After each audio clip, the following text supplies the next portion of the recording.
Hello tout le monde! Alors, une petite vidéo pour vous parler des peurs.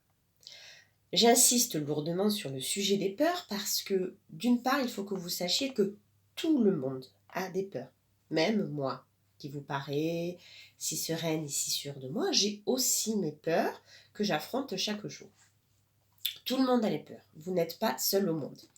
Les peurs se manifestent de différentes façons, selon les personnes. Vous avez peut-être peur de parler en public, vous avez peut-être peur de conduire, vous avez peut-être peur de prendre une décision. Voilà. Alors, il faut savoir qu'il y a plusieurs niveaux de peur. Le premier niveau de peur, ça va être les choses que l'on rencontre dans la vie. On peut avoir peur de la maladie. J'en ai noté quelques-unes pour me rappeler. On peut avoir peur de la vieillesse, de la mort, de la solitude, des accidents. Donc ce sont des choses de la vie. Après, on peut avoir peur également d'actions que l'on doit entreprendre dans la vie. On peut avoir peur de passer un entretien d'embauche, par exemple. On peut avoir peur de reprendre ses études, de conduire. Qu'est-ce qu'il y a d'autre? De changer de métier, de s'engager dans une relation.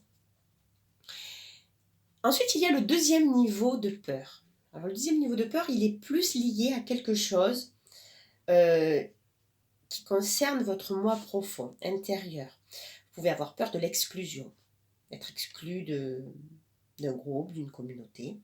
Vous pouvez avoir peur de l'échec, ça c'est très, très important. On peut aussi avoir peur du succès, donc peur de l'échec.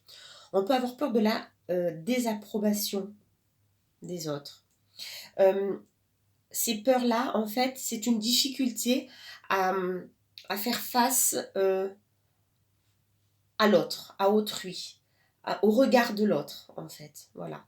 On est exclu par rapport aux autres, on échoue face aux autres, on a du succès par rapport aux autres. Voilà, donc ça c'est... Et puis il y a le troisième niveau de la peur. Et là, c'est le plus terrible. C'est le plus terrible, c'est celui qui nous paralyse complètement. C'est celui, en fait, qui vous empêche d'agir totalement. Vous êtes totalement paralysé. C'est le « je ne peux pas faire face ». Je suis incapable de faire face. Je ne peux pas. Et en fait, si on analyse nos peurs, si on reprend par exemple des exemples du premier niveau, si par exemple vous reprenez l'exemple de conduire tout simplement, en fait, quand vous avez peur de conduire, vous avez peur de ne pas faire face au fait de mal conduire. C'est toujours lié d'affronter, de faire face à quelque chose. Alors, qu'est-ce que j'ai noté comme exemple bien important pour vous expliquer? La mort, par exemple. La mort, on a peur de la mort. En fait, on a peur de ne pas faire face à la perte, la mort, la perte de quelqu'un. Je vais prendre un exemple très, très classique. Par exemple, des parents qui feraient, dont les enfants demanderaient, par exemple, une moto ou un scooter. Souvent, les parents refusent ce genre d'acquisition en disant non, non, non, je t'aime trop pour t'offrir un scooter. C'est très... je t'aime trop pour t'offrir quelque chose. Tiens. En fait, l'enfant, lui, de son côté, ce qu'il voit, c'est elle ne me pense pas capable de conduire un scooter, de conduire un tel engin, une moto. Et en fait, c'est pas ça du tout. C'est que le parent, la personne qui va mettre le veto, en fait, quand elle dit je t'aime trop, c'est qu'en fait, elle ne serait pas capable de faire face à la perte de cet enfant s'il lui arrivait quelque chose.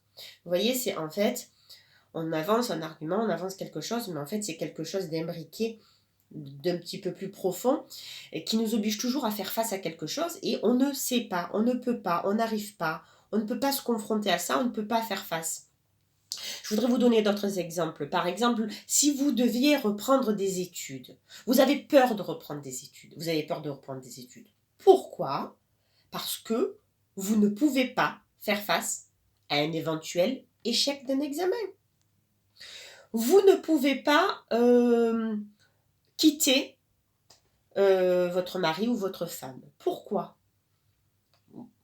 Évidemment, au-delà du fait des sentiments, etc., vous souhaitez le faire, mais vous ne pouvez pas, vous n'y arrivez pas, vous avez peur. Donc, vous avez peur de quitter la personne parce qu'en fait, vous ne pouvez pas faire face au fait de vous retrouver soit dans une nouvelle relation avec quelqu'un d'inconnu, on va dire, repartir à zéro, soit d'être seul. Il faut toujours, quand vous avez des peurs, analyser et voir à quoi vous n'arrivez pas à faire face. Parce que si on pouvait vous assurer que vous pouvez faire face à tout, de quoi auriez-vous peur?